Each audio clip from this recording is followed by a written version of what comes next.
Alors, je vais passer maintenant la parole à Jean-Louis Pelletier, que je ne vous présente pas parce que c'est un dangereux récidiviste de ces causeries du Palais, et qui va évidemment vous parler un peu du point de vue de son métier, du point de vue de l'avocat. J'ai envie de lui demander d'abord de réagir un peu à tout ce qu'il a entendu depuis ce matin, avant de nous exposer un peu comment il voit l'évolution du rôle de la police et l'évolution de la délinquance peut-être aussi. Je crois que rien n'a véritablement changé. J'attendais un peu Lucien Aimé Blanc au tournant. J'aurais souhaité qu'il parle de ce livre qu'il a écrit, qui m'a fait, moi personnellement, plonger quelques 30 ans en arrière. Et je veux dire que je n'ai pas découvert grand-chose. Mais peut-être, Lucien, on en parlera tous les deux. Mais quand même, quelques mots, je ne suis pas tout à fait d'accord avec toi. Alors, pour ceux qui n'ont pas lu ce livre, qui est extrêmement édifiant, hein, c'est la saga entre un flic, un grand flic, et un voyou. Et il y a ces relations très troubles, qui d'ailleurs déjà ont été évoquées hier, où finalement chacun joue avec l'autre, et où fatalement c'est le voyou qui va perdre. Mais il y a entre ces deux personnages le commissaire, Lucien Aimé Blanc, et puis Jean-Pierre Mayonne-Libod, qui a été mon client pendant des années. Il y a ces relations, et puis un certain nombre de révélations. Alors Lucien, tu as recueilli tout ça, c'est ton point de vue. Il y a deux affaires phares qui m'ont marqué. C'est lorsque tu révèles que l'assassin de Pierre Goldman et l'assassin de ces trois malfrats qui ont été tués dans un bistrot, porte de Gentilly, il y a une vingtaine d'années. Et puis tu parles aussi de la mort de Curiel. Tu prêtes ou tu donnes beaucoup à Jean-Pierre Mayonne. Jean-Pierre, je l'ai bien connu, c'était pas un saint. D'ailleurs, tu as révélé très aimablement que j'étais le parrain de son fils. C'est la seule fois où ça m'est arrivé, mais c'est donc glorifié par ton ouvrage.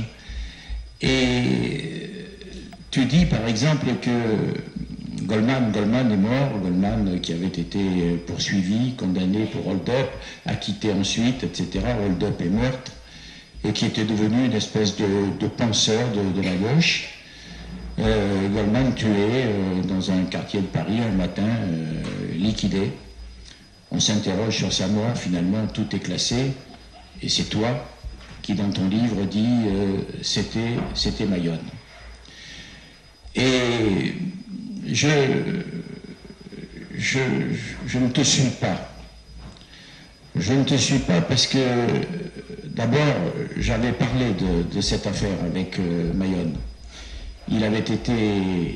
Mayonne, je l'ai connu, j'étais vraiment un très jeune avocat. Lui et deux ou trois de ses amis, tout le monde est mort, venaient de débarquer à Nice notamment. C'était des jeunes gens, des jeunes bourgeois. Jean-Pierre Mayonne était fils d'un directeur de banque, mais ils avaient trempé dans l'OAS, ils avaient connu la violence, la guerre, et disons qu'ils ne s'étaient pas réadaptés, ils avaient versé dans le banditisme.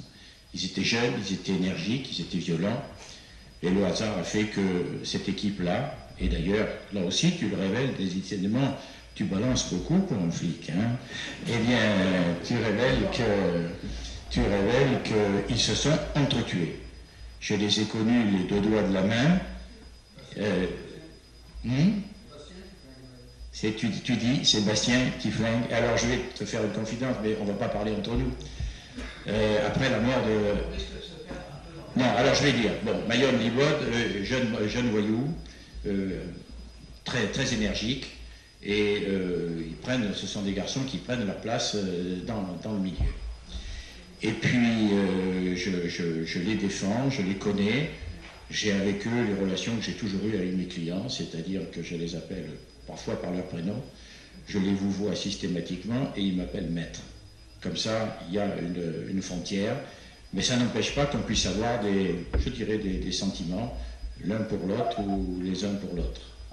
Et donc, mort de Goldman, Mayonne suspecté, je lui en parle, je le rencontre, et il me dit, on me fiche encore ça sur le dos, c'est totalement faux.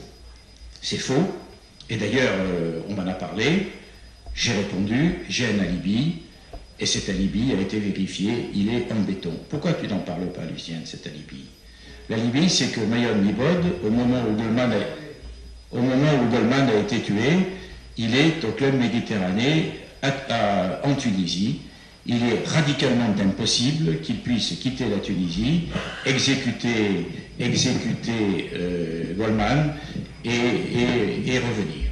Bon, alors, de toute façon, tout ça c'est le passé, mais tes infos, tu les as, et pourquoi est-ce que tu ne dis pas qu'il a été totalement blanchi?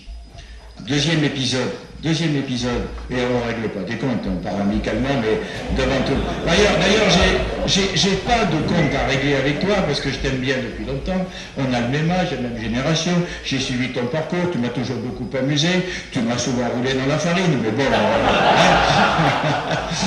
c'est les clients qui trinquent finalement, hein. Moi je fais ce que je peux, avec beaucoup moins de moyens que ceux que l'on te donnait.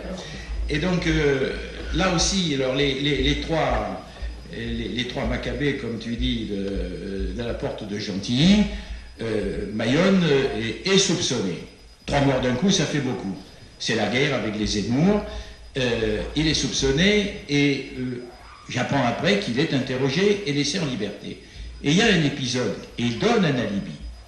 Son alibi, c'est qu'on a relevé sur les lieux le numéro d'immatriculation de sa voiture. C'est d'ailleurs tellement énorme qu'un voyou vienne exécuter 3 hommes au volant de son véhicule que ça paraît invraisemblable. Et Mayonne dit, mais de toute façon, j'ai une preuve absolue que ce n'était pas ma voiture. Ma voiture, elle était en panne à Nice, j'avais coulé une bielle, je l'ai fait remonter par le train de Nice à Paris, c'est vérifiable. Et puis alors, allez pas imaginer tout de même que je sois assez bête pour aller effectuer un règlement de compte avec mon numéro d'immatriculation. Alors toi, tu dis dans ton livre que c'est une ruse suprême, qu'il est plus malin que les autres et qu'il s'est servi de ça précisément pour s'innocenter. Mais j'ai une anecdote que tu ne connais pas. C'est que je commence à venir à Paris.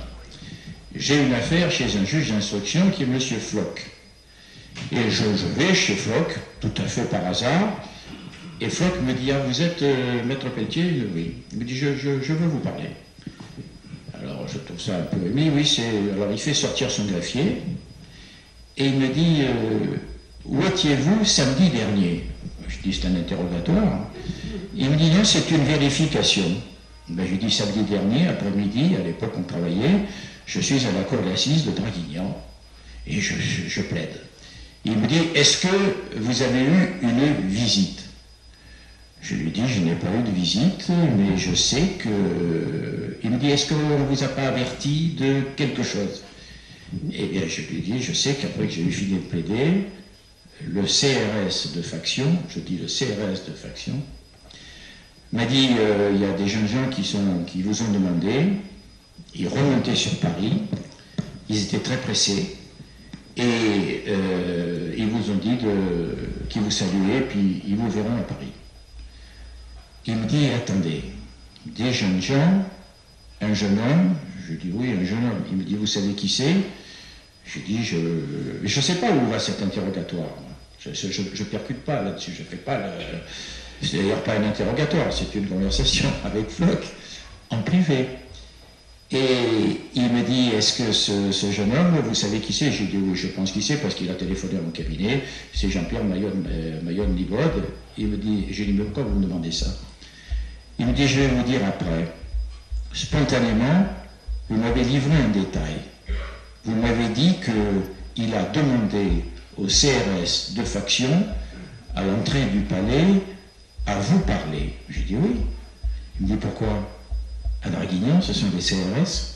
J'ai dit oui, ce sont des CRS qui sont de garde parce qu'ils ont un dépôt de CRS à Aulnoul, ils ne foutent rien toute la journée, et bien, de temps en temps, pour les utiliser, on les envoie en garde à la cour d'assises. Il m'a dit, vous savez, cette information est capitale. Parce que Mayone Libord est soupçonné d'être l'auteur du triple meurtre de Gentilly. Il a été interrogé, off, mais il y a des PV. Il a donné son alibi, et la seule chose sur laquelle j'ai tiqué, c'est ce détail de CRS. Alors tu dis qu'il a été assez malin pour utiliser sa voiture. Moi, ce que je sais, c'est que la voiture, elle était sur le train, avec la bielle coulée, que Mayone Libord s'est présenté à 16 ou 17 heures à la cour d'assises de Draguignan, qu'il a parlé au CRS, et que c'était précisément au moment où l'affaire de Gentilly était enfin en train d'être exécutée. Voilà. Alors, on ne règle pas des comptes, mais on se rapproche. Hein, on se rapproche. Et tu me laisseras le doute. Alors, tu me laisseras d'autant plus le doute que, puisqu'on évoque ces relations que tu as eues avec Mayone et que tu décris, non pas complaisamment, mais objectivement, c'est inquiétant. Moi, si je puis dire, vieux routier, je sais tout ça. Mais le lecteur qui s'aperçoit que tu es un grand ami de Mayone, tu es également l'ami de quelqu'un dont tu parles beaucoup et que j'ai bien connu, Louis d'Auteuil. Tu reconnais que tu as permis à ces élégants personnages d'ouvrir un bordel pour Arabes en plein Paris. Et oui, mais tu comprends que moi je suis un honnête citoyen de base. Hein,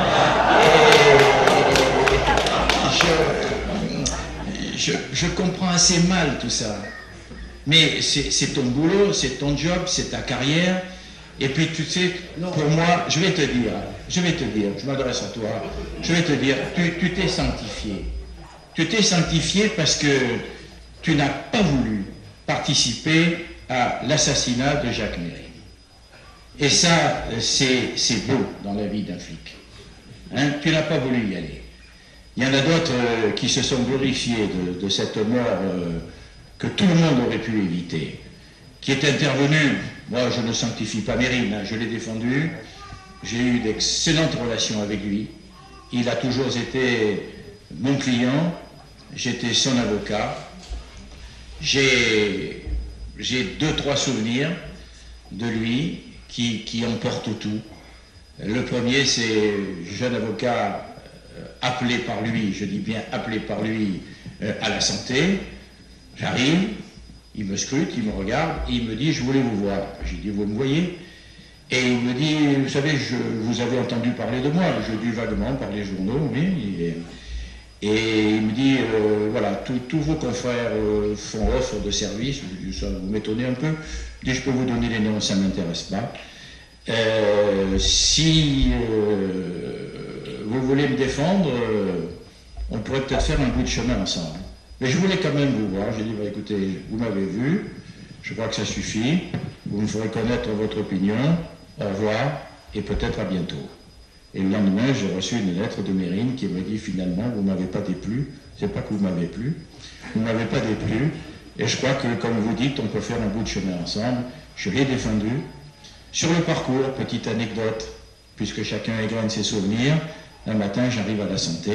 Alors on discutait avec Mérine, on avait voilà, le même âge, on était de la même génération. J'étais contre la guerre d'Algérie, il l'avait faite, c'est là qu'il a appris la violence, c'est là qu'on lui a fait faire ce qu'on appelait à l'époque le corvée de bois, et nous avions parfois au parloir de la prison des discussions passionnées. Et puis un jour on a parlé bateau, et il me dit, vous aimez les bateaux, vous devez avoir un yacht. J'ai dit, puis quoi encore? J'ai un rafio, le port de hier, bon, je le retape un peu toutes les années, et puis comme ça, on vogue pendant un mois. Alors je me console de ne pas avoir un beau bateau, j'ai quelques maquettes. Bon, comme ça. Et un matin, j'arrive à la santé, c'était pas la santé d'aujourd'hui, c'était, je dis pas que c'est convivial, mais le directeur me connaissait, il me dit, maître, vous allez voir Mérine? Je dis oui. Il me dit, en sortant, j'ai quelque chose pour vous. J'ai dit, ah bon? Il me dit, non, mais vous verrez, vous passez par mon bureau. Et je vois Mérine, il me dit, vous avez vu le directeur? Il ne va rien dire, j'ai dit, il m'a dit de passer chez le voir à la sortie. Il me dit, je crois que vous allez être content. Et dans le bureau du directeur, il y avait un énorme colis qui m'attendait pendant plus de 6 mois, de ses mains. C'est pas grand-chose, ça paraît dérisoire, on regarde la légende. Il m'avait confectionné une superbe maquette d'un galion que j'ai conservé. Ça, c'est mon histoire personnelle. Et puis il y a eu le procès. Parce qu'il n'y a eu qu'un procès Mérine. Après, on l'a assassiné, quand il s'est évadé. Et dans ce procès, il m'avait interdit de parler de son père. Et bien entendu, à un moment, j'ai été obligé de parler de son père. Et c'est ainsi que le lendemain, François Soir a titré « Enfin, Mérine a pleuré ». Et lui qui s'attendait, qui voulait, qui disait qu'il allait être condamné à mort, ce n'aurait pas été possible, mais qui s'attendait à être condamné à la réclusion criminelle à perpétuité, il a été très très heureux de n'écoper, si je puis dire, que de 20 années de réclusion. Et lorsque le verdict est tombé, il m'a dit « Salaud, m'avait fait pleurer, hein. Mais c'est bien joué ». Et il a eu ce mot extraordinaire. « Je suis maintenant prisonnier de mon verdict parce qu'on m'a donné une chance ». Mais ce serment, dès le lendemain matin, lorsque je suis allé le voir à Fresnes, où on l'avait remis au quartier d'isolement, la première chose qu'il m'a dite, c'est « je reviens sur ma parole ». Parce qu'en rentrant en prison, j'ai vu comment on allait nous traiter. Je sais que les 20 ans, je vais les faire, alors que les autres sortiront avant. Alors je vous le dis à vous, si nous nous revoyons plus tard, ce sera libre parce que je me serai évadé. Voilà, confidence que je fais en passant. Mais le thème, je suis dans les temps, je suis dans les temps. Non, non. Alors, oui, non, la suite est courte, puisque le thème c'était flic, voyou des années 70-80. Je dirais que si j'ai rencontré quelques personnes, ou revu quelques personnes. Oui, parce qu'il a un droit de réponse, oui.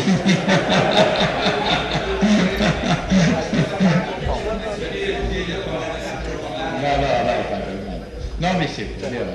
Non, ça n'a rien à voir. Le problème, c'est que je suis à côté d'un magistrat. Et si j'avoue que j'ai travaillé souvent dans l'illégalité... Oui, mais toi, qu'est-ce que tu vas faire? Alors, en vérité, c'est une police ancienne. La police, à l'époque, quoi qu'on dise, était sale. Je me souviens, dans les années 66, je suis avec le moine, que le policier dont la rigueur intellectuelle et la probité ne peut pas être mise en doute. À l'époque, j'étais jeune, c'est pour ça qu'il m'a gardé une dizaine d'années, après il ne voulait plus me voir. Et donc, je suis avec le moine, et on a un informateur qui vient nous voir en disant « je dois participer à un braquage, je vous balance les mecs, je vous balance l'endroit, mais il y a un problème, il me faut une arme. » Le moine se tourne vers moi, il dit « qu'est-ce qu'on fait ?» Il dit « moi, je donne ma stèle, j'avais une stèle. » Il donne la stèle et des cartouches. Cette arme, elle aurait pu tuer quelqu'un. Bon, effectivement, on est intervenu de telle façon que ça se passe bien, juste avant. Et lui, il a laissé tomber l'arme, il s'est enfui. Toutes ces méthodes étaient tordues. Mais ce que je n'ai jamais fait, j'ai jamais mis de l'héroïne chez un trafiquant pour le coincer. Ouais. Mais d'autres l'ont fait. Non, ça j'ai jamais. La torture. Non, mais d'autres l'ont fait. Mais mes relations avec les voyous étaient ambiguës. Pourquoi? Parce que j'aimais ça, ça me plaisait. Ça me plaisait, et puis j'avais les possibilités. J'ai jamais été mis à l'examen. Non.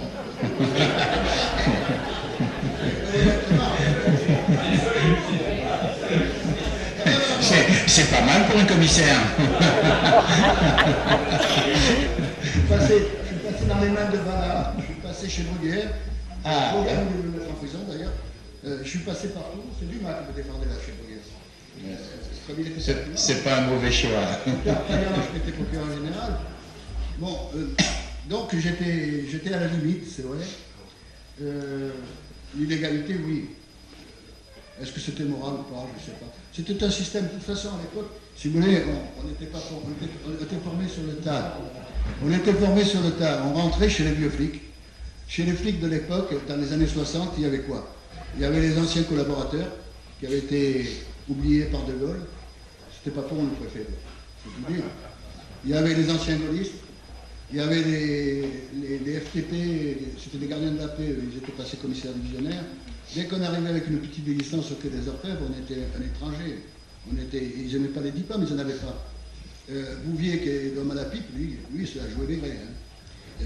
L'homme à la pipe qui dirigeait la criminelle, à l'époque, si vous voulez, il était instituteur, il était rentré dans la police pour éviter le service obligatoire en Allemagne. Ces gens-là, passivement, ils avaient collaboré avec Vichy, évidemment aussi. Pourquoi pas. Donc, dans cette police, il y avait tout. Hein. Et quand on rentrait avec un petit diplôme, j'avais une licence en droit, le patron te mettait en main des inspecteurs. Si tu faisais le travail comme les inspecteurs, leur méthode, tordue, si tu plaisais, tu restais. Si tu ne plaisais pas, tu étais dans un commissariat de banlieue ou dans un coin. Donc on était formés comme ça. Et puis, le frisson de l'égalité, quelque part,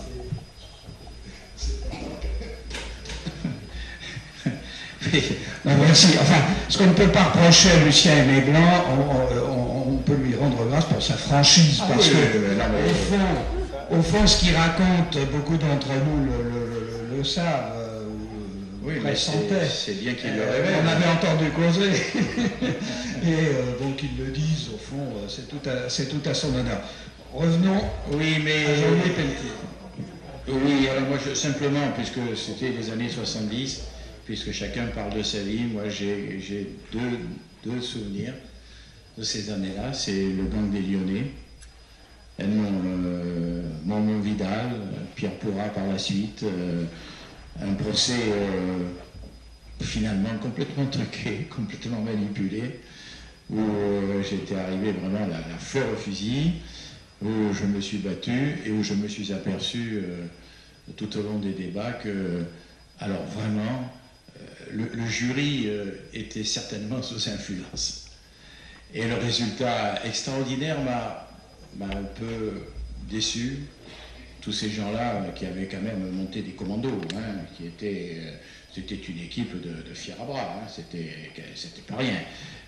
L'attaque du bureau de poste de Strasbourg, 1 800 000 francs volés, des plans concertés. Quand on a fait des perquisitions, ils avaient des cartes d'état-major, les tracés étaient marqués, on savait où ils allaient taper, on savait par où ils revenaient, par les petites routes qu'ils savaient ne pas être surveillées. Enfin, c'était de véritables commandos. Bon, quand on voit parfois ce qu'on colle à de petits malfrats, 10 ans, c'est vrai que c'est un succès, mais pour l'avocat, on se dit que finalement, on n'a certainement pas servi à grand-chose. Et je me souviens de ces explosions de joie, de Edmond Vidal qui envoyait des baisers à la foule en délire dans le prétoire, sa femme sautait, hurlait de joie. C'est un souvenir, c'est un succès judiciaire, mais sur le plan personnel, on se dit que on est certainement passé à côté de beaucoup de choses. Et puis, et j'en termine, il y a eu Spaggiari. Et Spaggiari et moi, c'est une vieille histoire. Et nous sommes liérois, nous étions liérois tous les deux. Il avait 2 ou 3 ans de plus. Et déjà, au jardin d'enfants, ma mère me disait de me méfier de lui, parce que lorsque nous étions au bac à sable, il m'envoyait du sable dans les yeux. C'est dire que... Et puis nous sommes perdus de vue.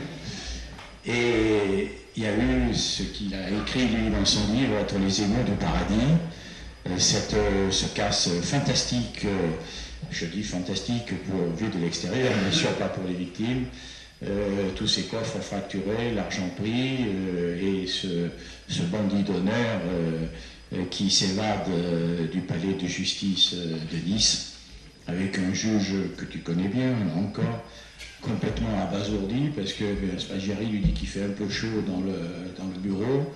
Le juge lui dit oui, c'est vrai. Il ouvre la fenêtre, au premier étage, hop, Spaggiari enjambe la fenêtre, saute, la moto l'attend en bas, il s'évade, il salue la foule. C'est quand même extraordinaire.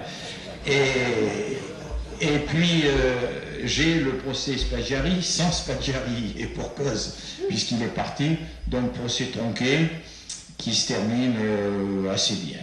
Le temps passe.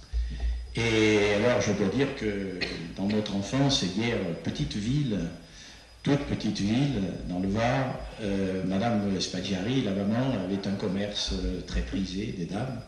Elle vendait des sous-vêtements. Il n'y avait pas beaucoup de commerce comme ça à l'époque. Et nos mères étaient amies d'ailleurs. Bon, et un soir, je suis à mon bureau, il est très tard. Et alors, je suis depuis des années le périple de Spaggiari, qui écrit d'Amérique du Sud, qui dit qu'il vous salue bien, qu'il se la fait belle, etc. Et puis, le téléphone sonne, je décroche, et j'entends une voix que je ne reconnais pas, et qui me dit « T'es encore là ?» Il dit « Donc, tu bosses, hein ?» Je dis « Ah oui, ouais, je bosse. » Il me dit « Tu me reconnais ?» Je dis « Non, je ne vois pas. » Il me dit « Alors, je te mets un peu sur la voie, là. Tu sais, si je te dis hier, il y a 35 ans, 40 ans, je dis oui, c'est d'accord. Le jardin, etc. Je dis oui. Je vois pas. Il me dit attends, je me rapproche. Si je te parle soutien-gorge, sous-vêtements. Je dis merde, c'est toi? Il me dit tu m'as reconnu? Je dis oui. Où tu es? Il me dit en bas de chez toi. Je monte. Et je me trouve devant Spaggiari. Rigolard, changé probablement, paraît-il, il s'était fait refaire le visage, on fait ça, mais changé parce que les années avaient passé, cette cavale, et il me dit voilà, écoute, j'entends parler de toi, je ne l'avais pas défendu parce que ceux qui étaient à l'origine du cas, c'était des clients à moi.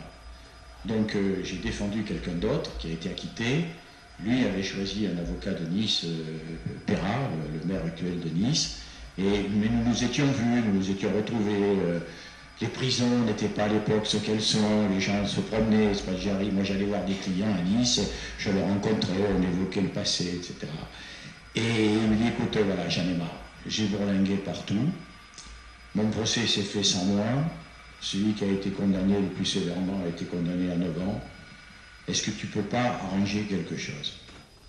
Je me rends, il y a un procès, je prends la même chose, j'en fais un peu et je ressors. Je dis, attends, ça ne se passe pas comme ça, hein. Ça ne se passe pas comme ça. Ah, il me dit quand même, tu es connu. Je dis, bah oui, je suis connu, mais enfin bon, si d'être connu, ça permettait d'arranger les verdicts, il y en a quelques-uns dont je profiterai. Non, mais c'est pas comme ça. C'est pas possible. Ah, il me dit, écoute, réfléchis. Et nous nous sommes revus plusieurs fois, jusqu'au jour où je l'ai vu, ce que je raconte, c'est la première fois que je raconte, je crois. C'est dire que j'aime bien être ici. Et nous nous sommes revus jusqu'un jour, il est arrivé avec une jeune femme. Ils étaient endimanchés tous les deux. Ils venaient de se marier. L'église derrière moi, c'était Monseigneur Lefebvre qui avait béni leur union. Et ils me disent, tu es le premier à qui je viens annoncer la bonne nouvelle. Elle avait un bouquet de fleurs à la main, enfin, c'était surréaliste. Spaggiari dans mon bureau, les polices du monde entier qui le recherchaient, m'ont évidemment tenu par le secret professionnel, et puis bon, rien d'extraordinaire, si ce n'est quand même cette proximité. Et après, tout a périclité, il est tombé malade, tout le monde l'a laissé tomber, sauf... Alors on parle de la solidarité des voyous, hein. Il n'y a pas eu de solidarité avec les voyous, mais il y a eu une solidarité que j'ai touché du doigt et qui venait de la part de gens qui n'avaient pas été forcément mes amis, c'était ceux de l'OAS. On l'a récupéré, on l'a hospitalisé dans un grand hôpital parisien, sous un faux nom. Tout le monde y a prêté la main. Je lui ai rendu visite plusieurs fois, et puis ça s'est gâté. Il a voulu mourir ailleurs qu'à l'hôpital. On l'a hébergé dans Paris. Il est mort en Italie. On a ramené son cadavre parce qu'il voulait être enterré près de son père, à hier. Et la saga s'est arrêtée là. Alors, ce thème qui me ravit, celui des années 70-80, c'est autant de souvenirs qui jalonnent mon parcours. J'ai horreur de dire ma carrière. Je partirai avec, mais ça sera de grands souvenirs que j'ai évoqués aujourd'hui, ici, grâce à vous.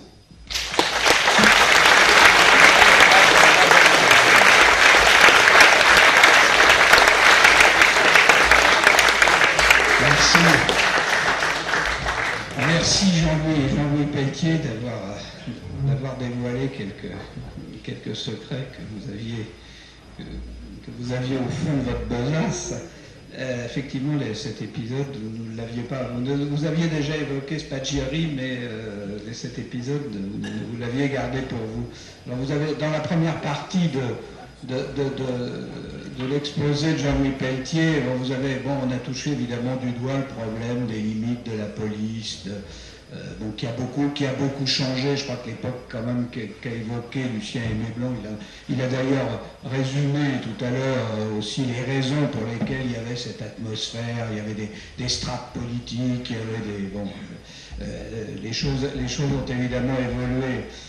Mais évidemment, il y aura toujours la problématique de savoir où le policier doit s'arrêter, où le magistrat doit s'arrêter.